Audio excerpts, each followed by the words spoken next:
You ever heard of Joe Cocker? Yeah. And be what it sounds like. Get a Bible for Bible. Yeah, no. No. So do you go without the drugs? Without all the heavy drugs. Yeah.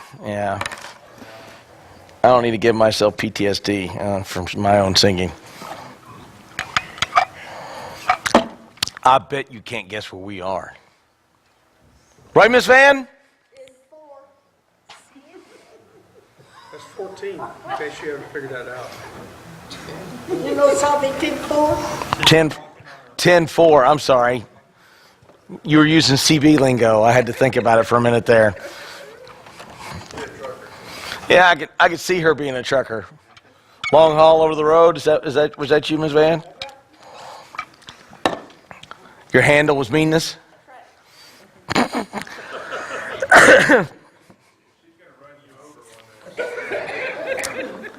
I've seen her drive. The safest thing is to stand in front of her.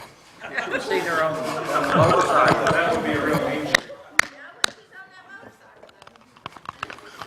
I got a motorcycle. When I get it up and running, I'll put you on the back and take you for a trip. Whether you come back or not is up to me. How long have you been here now? A while.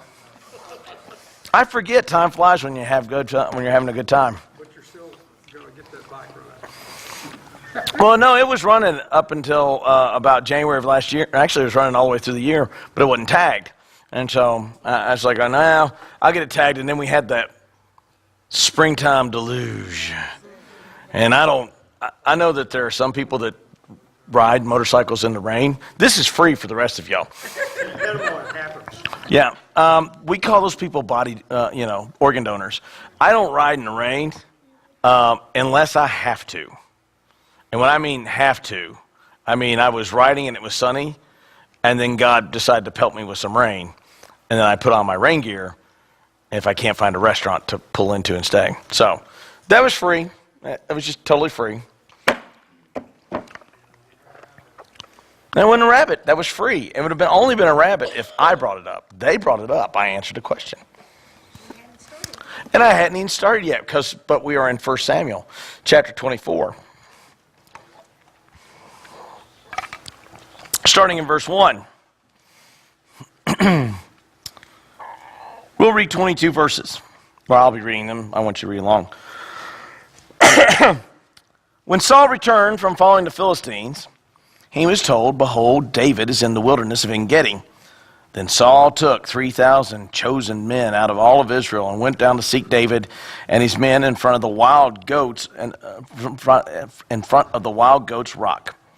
And when he came to the sheepfold by the way, where there was a cave, Saul went in and relieved himself. Now, David and his men were sitting in the innermost parts of the cave. And the men of David said to him, "Here is the day of which the Lord has said to you, Behold, I will give your enemy into your hands, and you shall do to him as it seems good to you." And David arose and stealthily cut off the corner of Saul's robe. And afterwards David's heart struck him because he had cut off the corner of Saul's robe. And he said to his men, "Lord forbid that I should do this thing to my Lord," lowercase l, "for the Lord," uppercase L, is anointed, or to the Lord's anointed, to put my hand out against him, and seeing he is the Lord's anointed. So David persuaded his men with these words, and they did not permit them to attack Saul. And Saul rose and left the cave and went on his way. Afterwards, David also rose and went out of the cave and called after Saul, "My lord the king." And when Saul looked behind him, David bowed with his face to the earth to pay homage. And David said to Saul, "Why do you listen to the words of men who say, Behold, David seeks to harm you? Behold, this day your eyes have seen how the Lord gave you today into my hand in the cave. And some told me to kill you, but I spared you. I said, I will not put my hand out against the Lord, for he is the Lord's anointed. And see, my father," this would be Saul, not his real father, "the corner of your robe in my hand. For the fact that I cut off the corner of your robe and did not kill you, you may know and see that there is no wrong or treason in my hand. I have not sinned against you, though you hunt me, or you hunt my life to take it. May the Lord judge between me and you. May the Lord avenge me against you, but my hand shall not be against you. As the proverb of the ancients say, out of wicked comes wickedness, but my hand shall not be against you. And after whom has the king of Israel come out? After whom do you pursue? After a dead dog? After a flea? May the Lord therefore be judged and give sentence between you and me, and see to it that the plea of my cause be deliver me from your hand. And as soon as David had finished speaking these words, Saul said, Is this your voice, my son David? And Saul lifted up his voice and wept. And he said to David, You are more righteous than I, for you have not repaid me. You have repaid me good words. I have repaid you evil. And you have declared this day how you have dealt well with me, that in that you did not kill me when the Lord put me into your hands. For if a man finds his enemy, will he let him go away safely? So may the Lord reward you with good for what you have done to me this day. And now behold, I know that thou shalt surely be king, and that the kingdom of Israel shall be established in your hand. Swear to me, therefore, by the Lord, that you will not cut off my offspring after me, and that you will not destroy my name out of the house of my father. And David swore to Saul. Then Saul went home, and David and his men went up to the stronghold. All right, we all know this story, right? The Bible has such a nice way of putting crude things, doesn't it? They were in the inside of the cave, while Saul was at the mouth of the cave. Last week, we saw this interplay between my coughing and non-coughing. No, between Saul and David. David looks out, and before he acts, he seeks the face of the Lord and asks the Lord, should I do this? And the Lord says yes. Or will these men betray me? And the Lord says yes. Saul just assumes that every time something happens, it's the Lord's good fortune. Notice the difference between the two men. If the roles were reversed, would Saul only cut the garment? Only if it was attached to his neck. We see this interesting interplay. Is David the king? He's anointed to be king. As a matter of fact, the Lord has said, I will cut Saul off. David could simply look at this situation and go, how often we do that? We look at the situation, God, and the situation has presented itself, and it looks wonderful, and we go, God has given me this ability. And we act. Sometimes things present themselves in a way. But here with the case of David, notice what he said. Let's take a look. We'll look at some verses. Verse 2. Saul took 3,000 chosen men of all of Israel and went down to seek David. How many men does David have? Does anybody remember? 600. Saul has 3,000. Considerable force, considerable number. He need every one of them, and when you get inside those little rocks and crags and things like that, because it'll take that many men to ferret him out. David is down in a place people are selling him out, but notice what the text says. We're going to talk about Saul going into the cave here for a minute, because there's just a humorous aspect to it. You know, I mean, if you were David's men inside the cave, you got a show and some entertainment at the same time. So Saul went out into the cave and relieved himself, and David and his men were in the innermost part of the cave. All 600 of his men were in this cave. Big cave. Big cave. They could have taken this man out. You never knew what hit him. Would have never known what hit him. Well, relieving himself. He was taking a dump. That's what I He was doing a class. He was doing a class 2 download. Okay, that's what he was doing. Cause I mean, So he wasn't asleep, Steve. no, he wasn't. Well, unless he's like a typical guy. Reading the Sports Illustrated. Futures are up in Benghazi. Yeah, that's how big the stone tablets were. He was in there, and written in invisible ink. So yeah, he was in there and he was relieving himself. And David's men were at the back of the cave, so it's not a pleasant scene, and it's not a pleasant smell, and it's not a pleasant sight.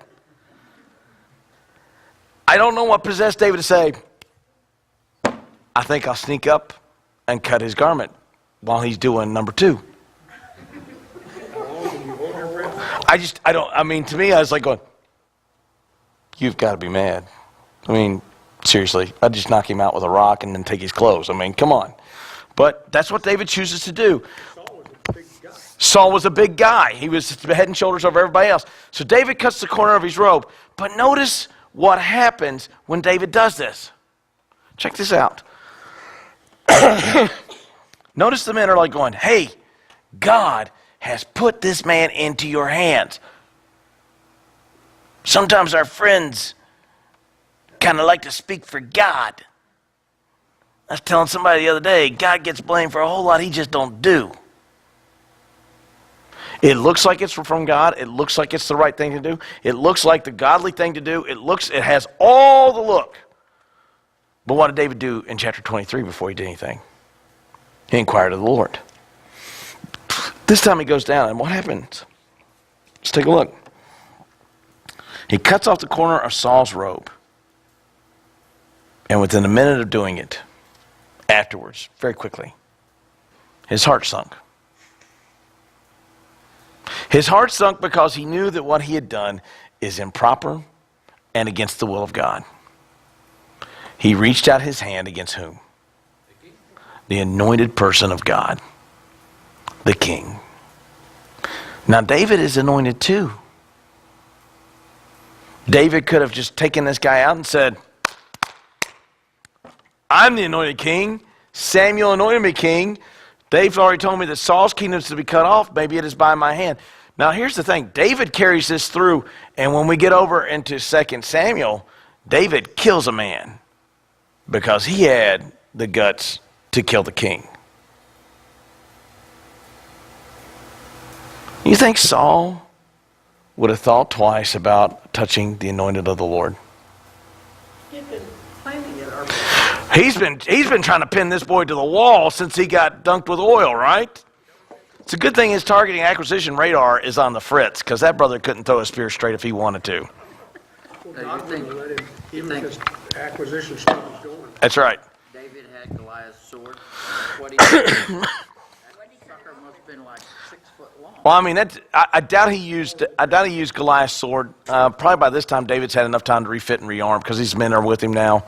At the time, he was. I thought he picked it up. He did. He picked it up at is it Nob? The priest Nob picks it up at Nob, and he's carried it with him. But now he's had time to go. He's been in the Philistines and acted like a madman. He's already attacked several other a little smaller city-states. He's already beat off these people from from attacking a city last week. So he's probably had enough time to refit with daggers and swords more suitable for somebody his size. Several swords. Yeah, I mean, He wasn't a very big guy anyway. no, I mean, I'll give you a great example. I have a heavy battle rifle that shoots a .308 bullet, and I was carrying it around just because I got it, and I was cleaning it. And dude, that dude is heavy. And then I went and I picked up my AR. So I go, man, and it was heavy at one time. It's got a heavy barrel. I went, dude, this thing is light. It's not light. It's because I've been lugging this heavy thing around. David's been lugging this giant sword around. Probably went, I think I'll get something more in my size. You know, I think I'll get something a little bit more me. And so he got him a sword and probably has a nice sharp dagger. His initials on it. With his, embossed in the handle. Because, I mean, that's what's the style back then. Ivory, Davide. How did he keep 600? If you've ever been in a cave, they echo sound. drop one little rock. Well, I think Saul was pretty well engaged in what he was doing, He was dead. or was reading. Let's just say Saul was reading. There was 600 men in there, somebody was laughing. Probably could have smelled it. I don't think he could have smelled him over what he was doing. But it doesn't say how many men are in there, but David had 600 men with him. And so, either they were all in the cave, and some of those caves in the ancient Near Eastern world can go long, very long. And so, he's definitely in there with a handful of his chosen men. And he sneaks up and he cuts the robe. And immediately after cutting the robe, his heart sinks. His heart struck him. How many of us have looked at situations where we believe this is something that God wants us to do, and the minute we do it, guilt comes? Because that's exactly what it happens. He has been struck with guilt because his actions, he knows, are illegal and immoral and ungodly. He has reached out his hand against the king. Now, the king is a tyrant. I think we could all vote successfully to say that Saul deserves death. Right? Well, let's do that. How many think that Saul deserves to be killed? Let's use the Texas logic, the man needed killing. No, seriously, how many people think Saul needs to die? How many people think that Saul does not need to die? Are you guys, some of you, nobody raised their hand on the second time. Okay, this is almost like, what was it, the time I was, anyhow. I was in the business meeting when I asked all in favor and everything. But if he would have killed him in that cave, could have walked up right behind him and given him one big chop with a sword right on the neck, there'd been no more Saul. But then the people would not have accepted him. There you go, Brother Walter. He would have been seen as a usurper of the crown. Because what did Saul say he was? The anointed one of the... Well, Saul kept saying this man was seeking to take my throne. He's a usurper. He's rised up against me. All these things. Those people would have listened to that mess. And David would never have had legitimacy.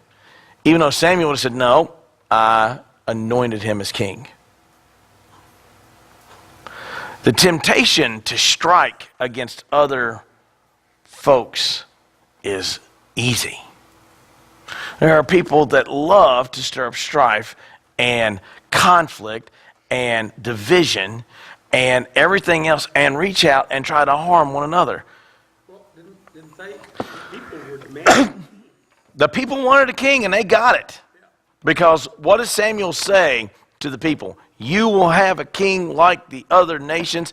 Your sons will work for him. You have forfeited your land. You have forfeited a tenth of your crop. You have forfeited your daughters.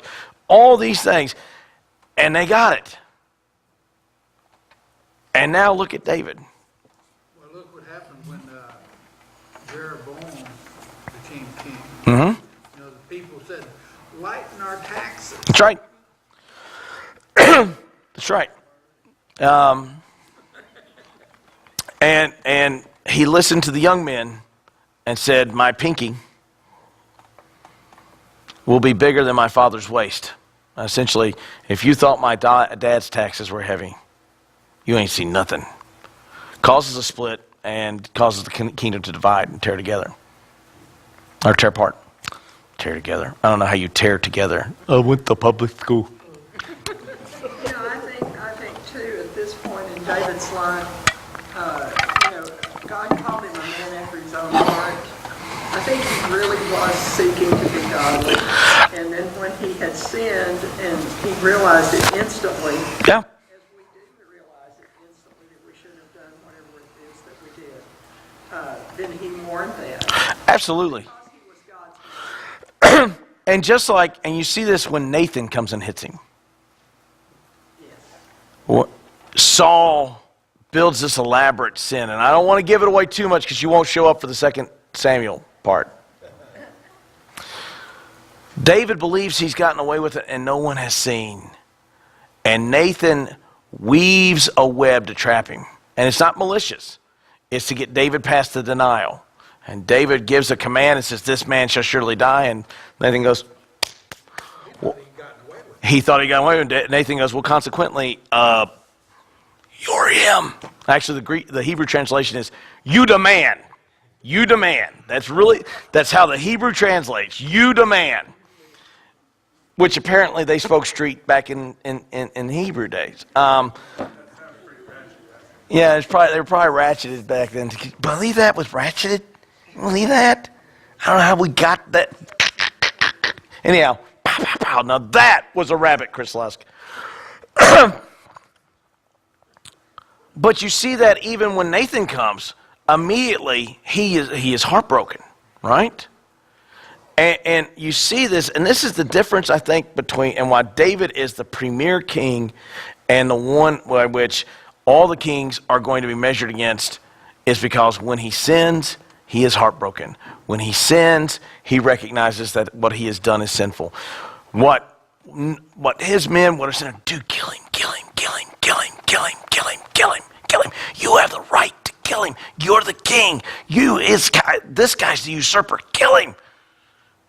It's easy. Look, I'll just take a gun, go up and get him. Bam, bam, bam. We're done. Cuts the robe. Heartbroken.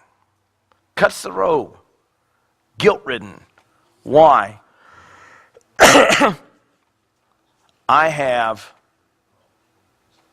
stretched out my hand against the Lord's anointed. I have reached out and done something against the Lord's anointed. I have taken action against the Lord's anointed. And so what you have is you have David realizing the fact that it's not his job to take out God's man. See, a lot of times we think it's our job to take out God's man. It's not. It's God's job. Now, sometimes he uses us in a right way to remove folks, in the right way to take care of folks. But it'd be like going, well, God tells me to kill the president. And for those of you watching me, I am not advocating the killing of the president. But there are people that would say, the Lord has told me to kill the president. And the president shows up in Killeen, Texas with a clear line of sight and go, Lord's delivered him into my hand. What was that for? Nobody did it. That's right. That's not the case. And that's not the case here. Walter hits a very good point. David would never have been seen as legitimate. Secondly, Saul is still the king. Saul is still the man to be king. So, for David to reach out his hand is to do what? It's a sin. It's a sin. It's treason. It's sedition. All these things. Well, I can justify it. Great. Still treason. It's still sedition. By the way, was the king's authority only if the king was a good king? No. Go back and read what Samuel says to the people. Says to the people. Well, look how many bad kings they had. Oh my goodness. Well, Walter, you're right. The northern tribe went 19 for 19 bad kings, and the southern tribe did a split ticket, 9 for 9, I believe. Is there 9 for 9 or 8 for 8? No, 8 for 8 would be 16. It was 9 for 9. So.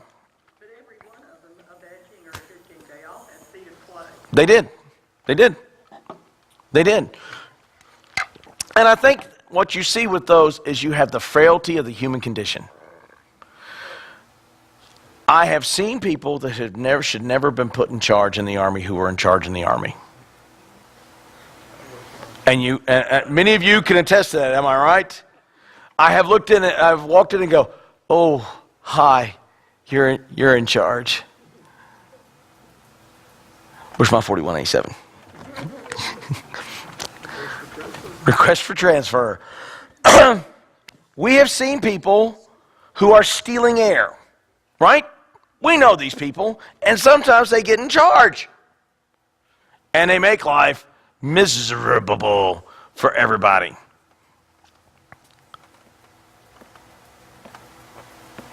Saul's a bad king.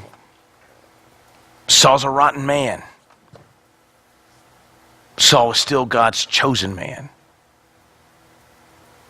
And for David to attack this man, though he has every right to do so in the eyes of his men, in the eyes of God, does David have this right? No, because you see it by the reaction. Saul would not have had a single compunction to kill David. Walked up, slit his throat, walked out of the cave with his head in his hand and said, look what God did for me. You know, God didn't have anything to do with it. Right? That's the character of the two men that you have. That's the notion that you have before them. I think that's why God made Saul such a bad spirit chucker. Well, and I think that too. And here's another thing too. When I was in the Army, I had the fortune of following the either no chaplain at all or the absolute worst chaplain in existence. Because the only way is up. My last chaplain I fell in after behind him was banned from every company AO by every commander and first sergeant and banned from the battalion AO. It's pretty bad for a chaplain. That's bad for a chaplain. That's 6 companies that say, we don't want you. And then I threw him out of my own office. And he outranked me. And I like going, so when are you leaving? Well, I'll be here for 2 weeks. Not here. You're done. Get out of my office. You can't tell me that. I'm going to go talk to the brigade chaplain, and then I'm going to grab a burger. And when I get back, you'd better be gone. He was gone. Well, he went and cried to the XO, and the XO said, get out. I hate you. Get out. Chaplain Payne must hate you too. Get out. I didn't really hate the man, but he was a lech, and in basic training, that's a bad combination. That's why he got banned from every place. So, you know, the only place for me was to go up. And so, you know, David is going to follow a guy who's a bad king. And man, he blows the top of it until that one other incident that we have. He does a great job. That's another rabbit. He cuts the robe. He persuades his men with the fact that it is not my responsibility to reach out against the Lord's anointed. That's not my task. That's not my job. I'm not in garbage removal. But he doesn't stop there. He could have simply cut the robe off and sent it to Saul later down the road and said, hey, brother, leave me alone because the next time you're in a cage, I'm going to give you a Colombian bow tie, necktie. If you don't know what that is, for God's sakes, don't Google it. You don't want to see that picture. Cut your throat. Whip out the jammy and flat blast you. That's street for get a gun and shoot you if you didn't figure that one out. So David persuaded his men with words, and he did not permit them to attack Saul. Saul got up. That's how we know he's doing a class 2, not a class 1. And he left the cave. Afterward, fairly quickly after Saul moves out, David goes out of the cave and calls out to Saul and says what? Don't come back here, sucker. He apologizes. He does. He gets down on his knee and prostrates himself before the man who has sought to kill him. That was a very dangerous thing to do. Extremely dangerous thing to do. It would have been easier to stay in the cave and go, I did a bad thing. I just toss it over here and no one will ever know that I had done this.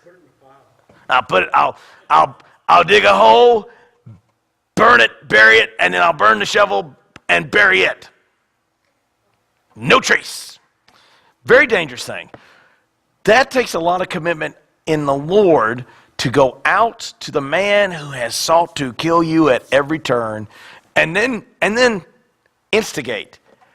Hi, while you were in the cave relieving yourself, I snuck up behind you and I cut your robe.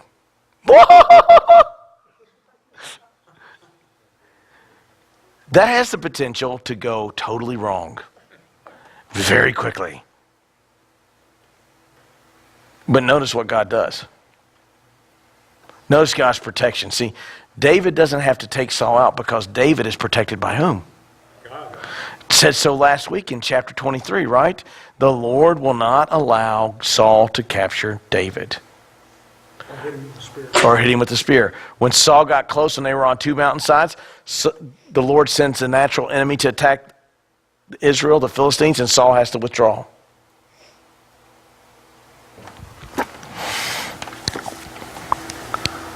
My lord the king. When Saul looked behind him, David bowed with his face to the earth and paid homage. Why do you listen to the words of men who say, behold, David seeks to harm you? Now really, is it the words of men that are really filling Saul's mind with this? Some are. Doeg is one. The men of Ziph are another. But really, who is the words inside Saul? I just gave it away, right? It's the words inside Saul. It's Saul. Well, it's a polite thing to say. Luther, when he sent articles of rebuke to the Pope, he didn't write initially, Dear Antichrist, it has come to my attention that you have been selling indulgences for the building of St. Peter's Basilica. Christ will strike thee dead, Mr. Antichrist. No, he begins to write to the Pope and he says, I think, does he call him Father? I forget what he calls him. Basically, he addresses him as His Excellency. His Excellency the Pope. Please quit listening to the malingering words of those who are taking you astray. Who's really causing the indulgences to come into play? The Pope. Look, Pope Leo had to pay for the Sistine Chapel. Selling indulgences was a great money maker. Get out of hell for a piece of silver. Right? I mean, how many of you would, if you didn't believe in grace, and believe you had to work your way to heaven, but you could take the fast track? How many of you have ever been in the HOV lane with a stuffed animal with the ears folded down to where it looks like a human being? How many? No, please don't raise your hand.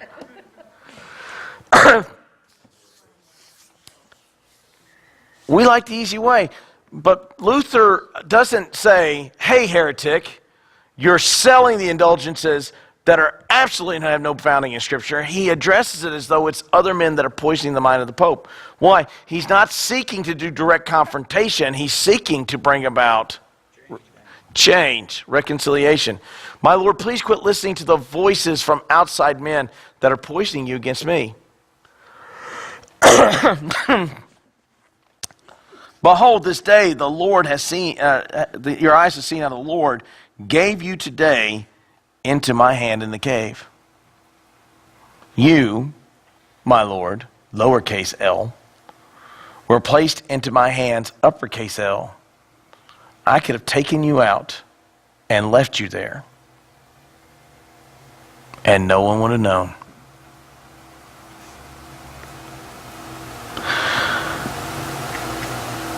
But I spared you. I said, I will not put my hand against the hand of my Lord, lowercase l, for he is the Lord's anointed.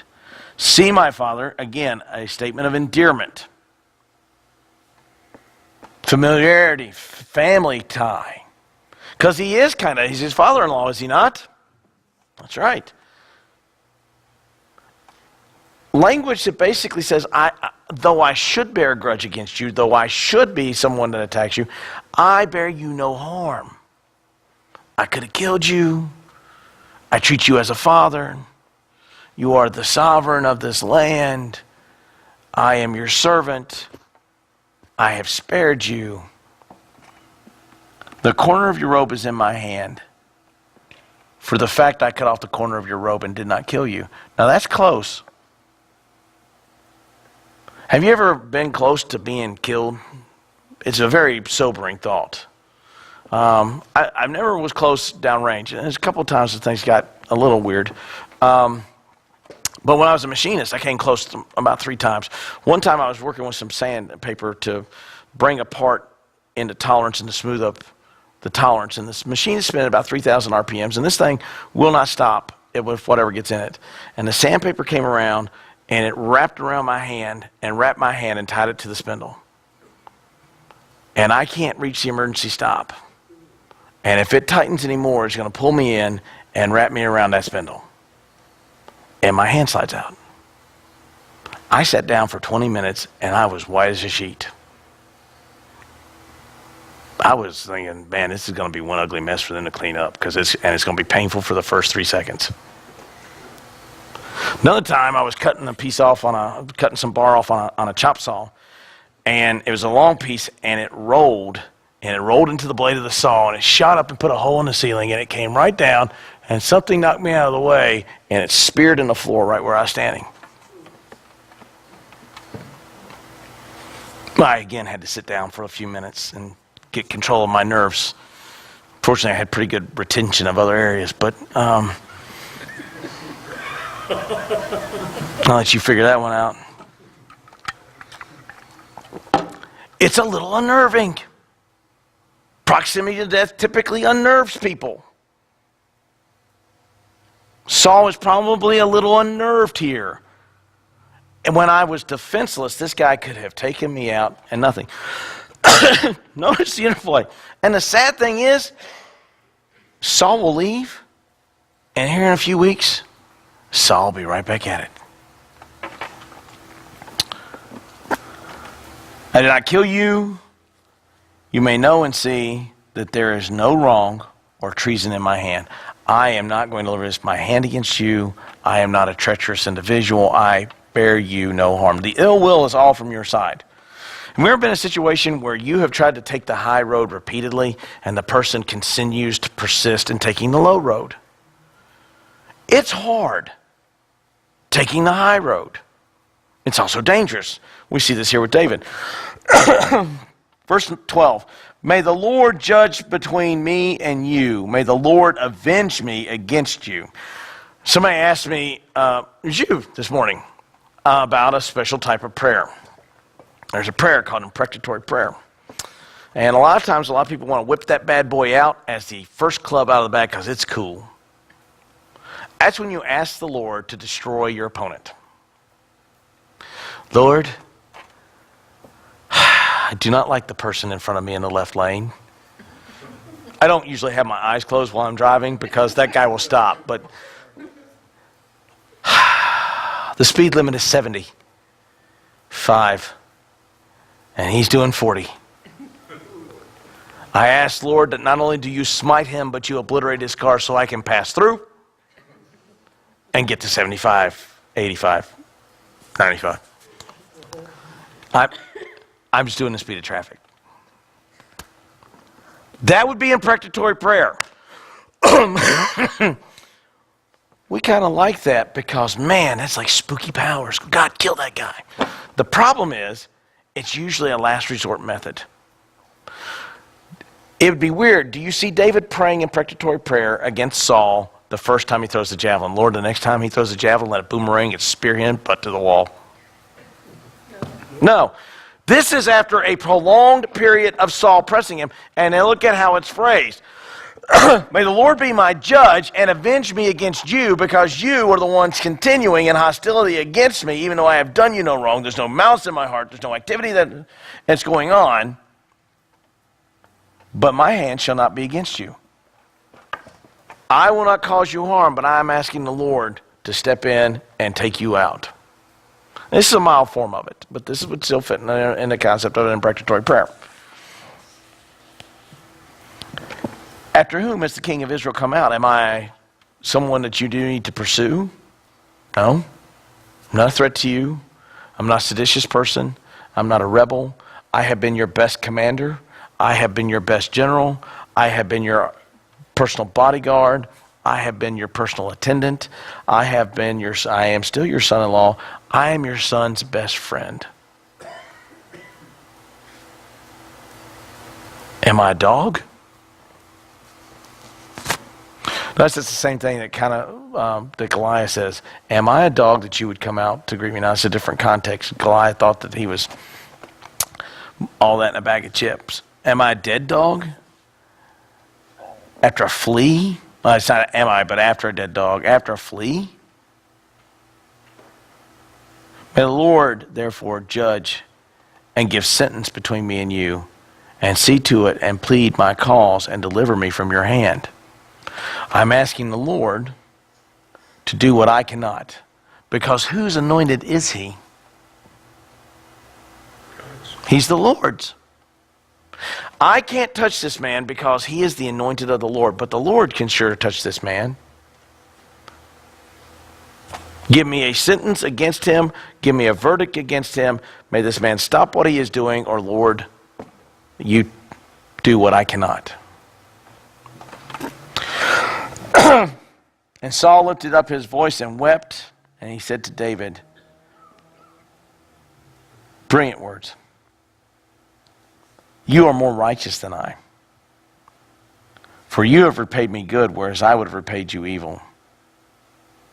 And you have declared this day how you have dealt well with me, in that you did not kill me when the Lord put you into my hands. I would have killed you right where you're at. That's really what he's saying. But you have been far more righteous in your behavior to me than I have ever been to you. And the case against you, David, is trumped up by the king, who happens to be myself.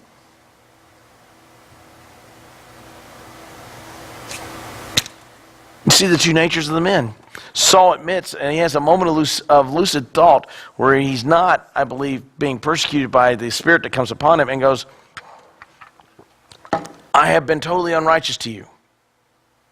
And it'd be great if the story stops and Saul takes David back and they become BFFs on Facebook. That's best friends forever. BFFs on Facebook, and they hang out and they go and they wage war, and man, the kingdom's great. And Saul in his old age looks at David and puts the crown upon his head and says, you now are the king of Israel. Well, that's not how this happens. Saul retreats, goes away, and in a little bit decides he's going to kill David again. We see this pattern, right? I throw a spear. I didn't mean to throw the spear. Let me throw a spear. I didn't mean to throw the spear.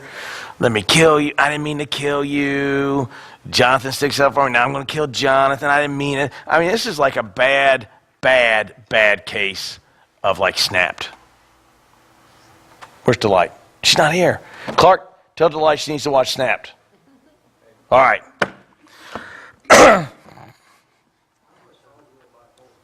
Huh? Saul probably a little bit on the abusive side, kind of looks like. But that's also because he's got a evil spirit persecuting him. We'll finish out here. For if a man finds his enemy, will he let him go away safe? So may the Lord reward you with good for what you have done to me this day. Now behold, I know that you shall surely be king, and that your kingdom, and that the king of Israel shall be established in your hand. Swear by me, therefore, by the Lord, that you will not cut off my offspring after me. Now this is key. Why is Saul worried about his offspring? Because he's the heir. That's right. When a king deposes another king, if you're the family member of the king that gets deposed, you disappear. You just, and no one asks about you. Hey, didn't Saul didn't have a brother? Yeah, he had no, he didn't. Yeah, he had, no. He didn't have anybody. No, you didn't see nothing. He's an only child. He was the only child. And his only children, they didn't exist either. I thought he had a son named Jonathan. No. He got killed in the battle. He didn't get killed. He didn't exist. We took him out. I'm sorry. He didn't exist. We buried him next to the piece of cloth that we buried in the cave. The new king kills everybody. Why? No reprisals. He does not want reprisals. And so Saul is asking that his lineage does not die. This is something Jonathan also has asked of David. And David holds his promise. Mephibosheth, he could have killed Mephibosheth because he was an easy target. He was a cripple. But actually, if you read the story, he sits at the king's table for the rest of his life. Boy, David would keep an eye on him. Yeah. I think it was out of his love for Jonathan.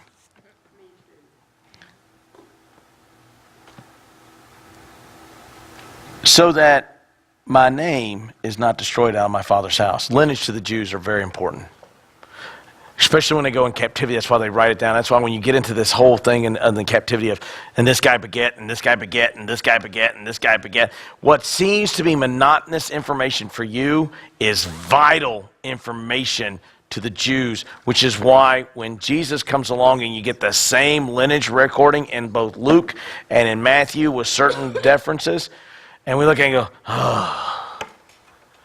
what this again? It's vital. Why? Because it demonstrates who Jesus' parents are and the lineage in which he comes through. And all the way back, was it Matthew through Abraham and Luke through Adam? That's some long records.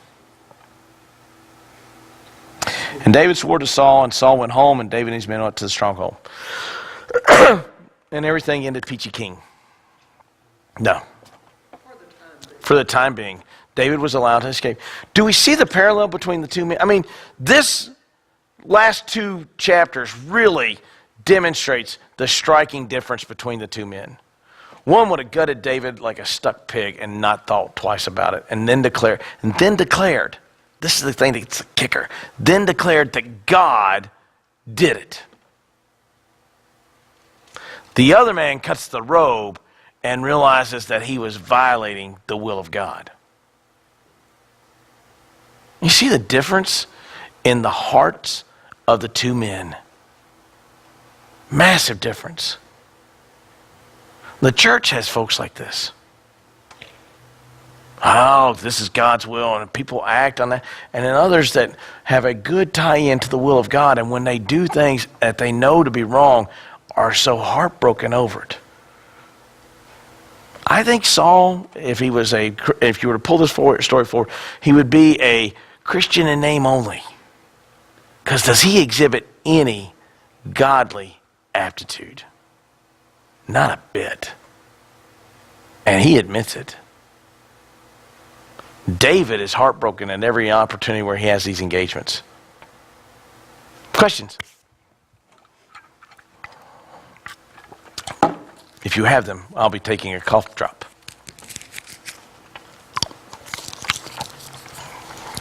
The Jews sure begat a lot. They did. Right after relieving themselves in caves. Yeah, they didn't have TV. One of the things that I saw in that story is the fact that David did not confront him in the cave. No. Secret from his men. When he walked out of the cave, he was in front of his men. That's right. And several things happened there. David prostrated himself by bowing to the ground. That's right. And making himself a target. That's right. But if Saul had killed him at that point, he would have lost some power in his army's eyes too. I think that was part of how God protected him. Saul would have definitely lost a great deal of credibility because he strikes an unarmed man. He could claim that he has divine right to do so because he is the king. But just like when Saul orders the death of the priest at Nob and all of his men go, I'm not doing this. The men, more than likely, a lot of those men that were with Saul were trained by David. And so you have that interplay. You're right. They led them into battle to victory over many foes that had been treating Israel ugly. So he was, in their eyes, a great leader. Yes, absolutely. And so you have this, and you're right. That's one of the ways in which the Lord was protecting David. Secondly, Saul would have had to have done this not in the eyes of David's men, who were rogues, bandits, and rebels, but in front of his men, Saul's men. That was Steph's phone. It's okay. In front of his men, in front of his 3,000 men, who know David, know David's character, and that would be a hard pill to swallow. That'd be a hard pill to swallow. So you're right. That's a great way in which the Lord had protected David by having David come out of the cave, and putting himself in a very vulnerable state. Any other questions before we dismiss? Kind of makes me wonder if Saul's whole encounter after this David coming out was more of a, well, he's kind of put me in a spot here where I'm either a really bad guy or I'm humble. I think when you look at what he says, by you have been more righteous than I think that's where you have a moment where Saul has a moment of lucid thought, because Saul, I do not think Saul is fully right in the head. But that's the best argument I can put forward, you know what I'm saying? I think there's an aspect where Saul is on the spot. I think there's an aspect, and I think that's what saves him. There's that, but you also see where Saul has tried to kill David and not cared who was there. Or at least tried to kill Jonathan and not cared who was there. And so I think what you have there is Saul realizing the content of his behavior. I've seen people that are absolute wicked things realize the concept of their behavior, but then go back to being that wicked thing again. So, Well, sometimes they get so demented, they don't think they're doing wicked.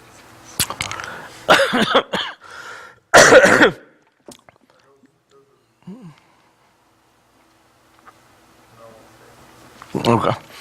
I think Saul is kind of in that category. I think Saul is at the point, because if he can say, this is God's will, and it not be God's will, that you've got not just a moral problem, you've got a theological problem. You got a poor theological problem. Any other questions before we go? All right. Well, let's close out with a word of prayer, and we'll circle around and do prayer requests. Gracious Heavenly Father, we thank you for this day. We thank you for the drastic interplay between Saul and David. An interplay that we see today in our society, an interplay we see today around the world. Men justifying behavior because they believe they have God's approval to do so. Men put in positions to attack, but yet realizing that that would be violation of what you want. It's very easy to look at a situation and go, this is God's will, without consulting for you, and not think about the repercussions of actions. We thank you for the interplay between the two. We thank you for just the stark contrast between these two men. The example to follow of David. The being willing to be exposed, being willing to possibly be killed, to do what is the right thing. We ask your blessing upon us and your watch care over us as we go out here this week and take your name and light to a hurting and dying world. We ask these things in your name we pray. Amen. All right. I'll move my stuff out of the way.